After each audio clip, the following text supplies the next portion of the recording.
मेरे नए चैनल में आप सबों का एक बार पुनः स्वागत। आज हम क्लास 8 के एक नया चैप्टर का शुरुआत कर रहे हैं। चैप्टर 4 है जिसमें है घातांक एवं घात, पावर एंड एक्सपोनेंट्स। तो सबसे पहले हम लोग देखते हैं घातांक एवं घात क्या चीज है। ठीक है, इसके पूर्व हम लोग वर्ग और घन पढ़ चुके हैं। थोड़ा सा इस पर नजर डालते हैं। इस तरह से लिखे, इसको हम लोग पढ़े 2 का वर्ग। इस तरह से लिखे, इसको पढ़े हम लोग 2 का घन। ठीक है, अब हमारे पास यदि यह समस्या आ जाए 2 4 लिखे हैं, 2 5 लिखे हैं, तो क्या पढ़ेंगे? तो इसी बातों, यही समस्या को लेके क्या है, घातांक एवं घात है। ठीक है, तो सबसे पहले घातांक का अंग्रेजी में कहते हैं पावर और घात को कहते हैं एक्सपोनेंट्स। यहां पर एक एग्जांपल है 2 के पावर 5। इसको हम लोग कहते हैं बेस, आधार, बेस। ठीक है, और ये कहलाता है घातांक, इसको कहते हैं पावर। ठीक है, इसको पढ़ते कैसे हैं?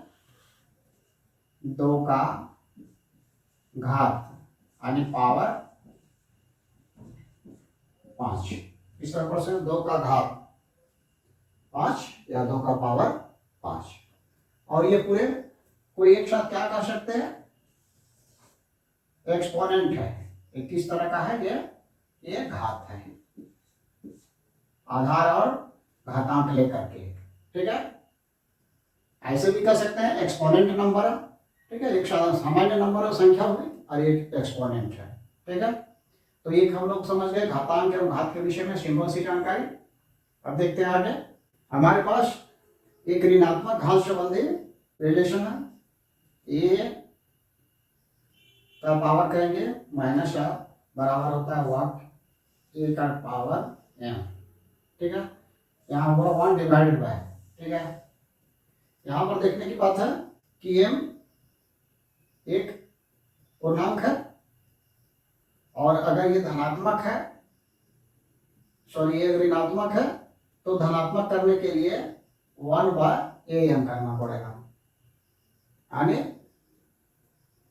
एक अलग से ले लेंगे तो एक दूसरे का क्या होता है, यहाँ पर गुना करेंगे a to the power minus M into A का power m is equal to 1। यहाँ पर देखिए ध्यान देने की बात है, क्रॉस मल्टीप्लिकेशन अगर करते हैं तो आता है a का पावर माइनस एम इंटू ए के पावर m बराबर 1। और इस ऐसा किस में होता है? ये गुणात्मक प्रतिलोम में होता है, गुणात्मक प्रतिलोम। यानी ये एक दूसरे का गुणात्मक प्रतिलोम है। ठीक है, अब इसका प्रयोग हम लोग आगे भी करेंगे। अब घातांक के नियम देखते हैं।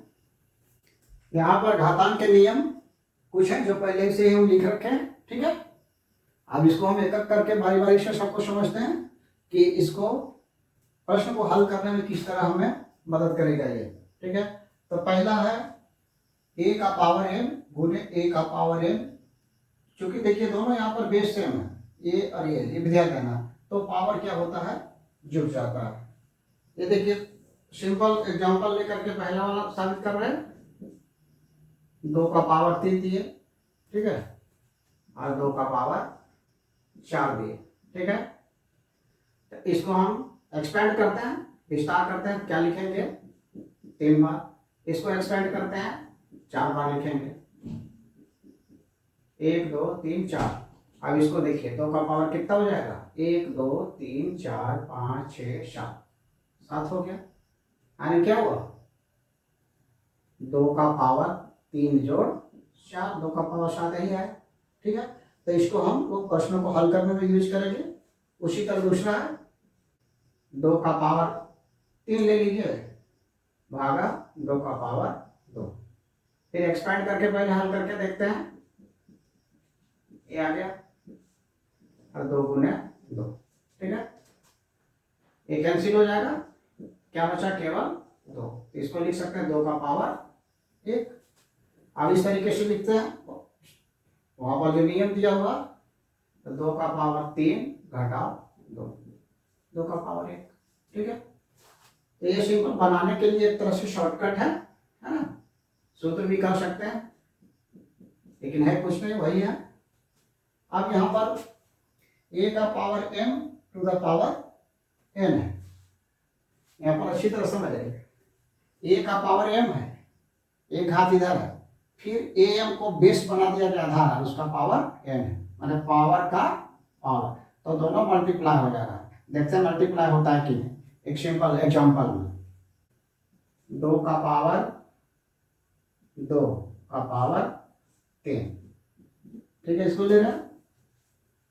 तो यहाँ 3 देने के कहने का मतलब कि 2 का पावर 2 ऐसा 3 बार जाएगा, ये हो गया। अब फिर एक्सपेंड करेंगे तो 2 बार होगा, इसका 2 बार हुआ, इसका 2 बार हुआ, इसका भी 2 बार। इसको क्या लिख सकते हैं, 2 का पावर 1 2 3 4 5 6। तो सिंपली हम क्या लिख सकते हैं, उसके आधार पर ये दोनों मल्टीप्लाई हो जाता है।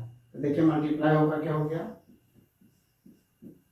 इसके आधार पर, तो 2 का पावर क्या हो गया 6 हो गया। तो पावर का पावर आएगा तो पावर क्या आपस में मल्टीप्लाई हो जाएगा। अब एक्सपेंड करके भी करेंगे हल तो भी हमारा वही आएगा, है ना। तो संक्षिप्त रूप से हम ऐसे कर लेंगे। फिर हमारे पास चौथा है, चौथा समझना है, इसको हल करने की जरूरत नहीं है।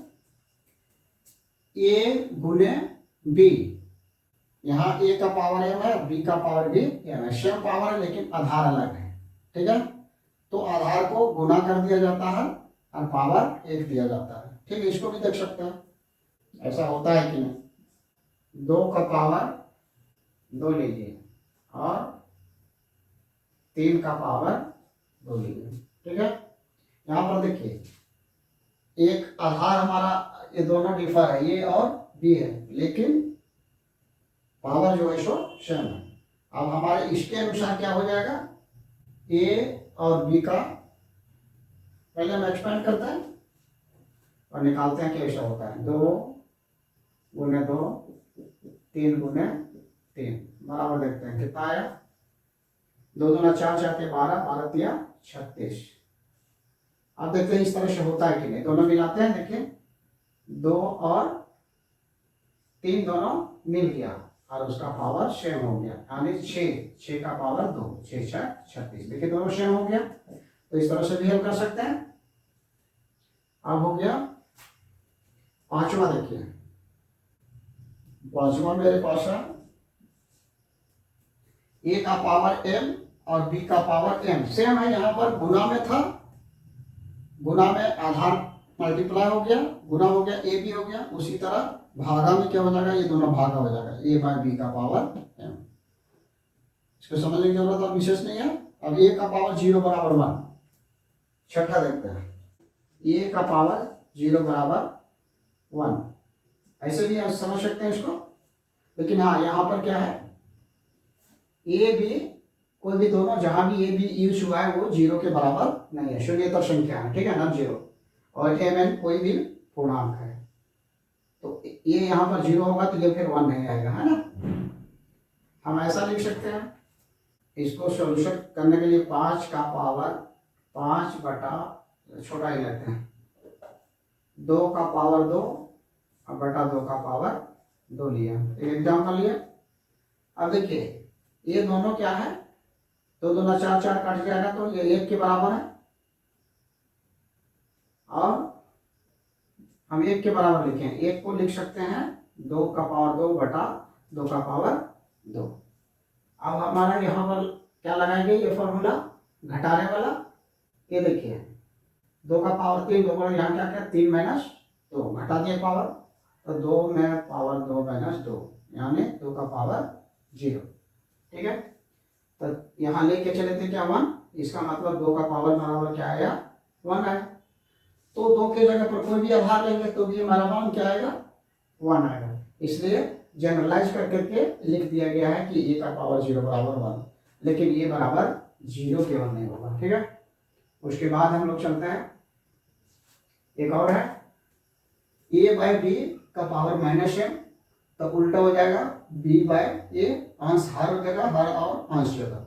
इसको समझ लें जरा अच्छी तरह से। यहाँ पर एक बताया गया a का पावर माइनस m बराबर 1 बाय a m, ठीक है। तो यहाँ पर इसको लिखिए। अभी इस मेथड के हिसाब से दोनों का आधार क्या है, यदि अलग अलग हो तो ये पावर दोनों में आ सकता है। यहाँ पर ये दोनों पावर अलग अलग हो सकता है, ऐसा लिखा हुआ है वहां पर, ठीक है। तो ऐसा आ सकता है, तो हम ऐसा लेके चलते हैं। देखिए इसको बनाते हैं 7वां,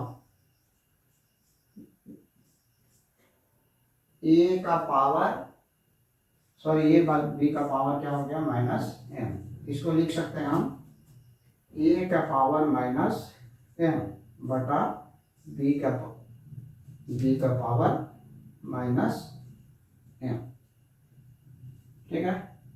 अब देखिए a का पावर माइनस m बराबर क्या लिखे 1 बाय a, इसके बदले लिख दिए 1 बाय a, और इसके बदले क्या लिखे 1 बाय b।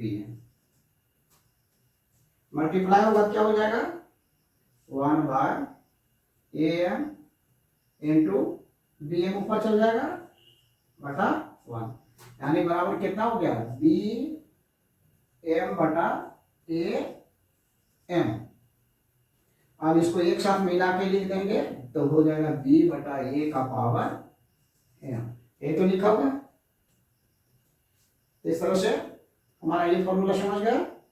अब इसमें थोड़ा सा समझने की बात है, एक में ए का पावर एम और बी का पावर एम, यहां पर क्या है आधार डिफरेंस, लेकिन पावर सेम है।